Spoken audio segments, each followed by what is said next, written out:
সুধীর দর্শক, আমরা কিন্তু ছোটবেলা এই ধরনের চিনি দিয়ে তৈরি জিনিস বানানো খেয়েছি।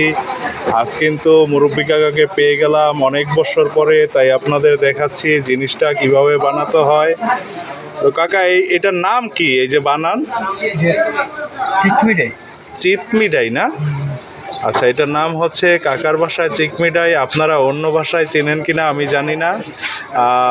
দেখছেন খুব সুন্দর করে কিন্তু একটি ফুলের ডিজাইনে তৈরি করা হচ্ছে। তো এটা কি বানাইতেছেন কাকা? পাখি পাখি বানাচ্ছে, দেখা যাক কিরকম হয়। দর্শক, ইতিমধ্যে কিন্তু দর্শকরাও হাজির দেখার জন্য। এই যে আপনারা দেখতে পাচ্ছেন, মানুষজন কিন্তু দেখছে এটা কিভাবে বানাচ্ছে। আমরাও খুব ভালো নজর রাখছি এটার উপরে।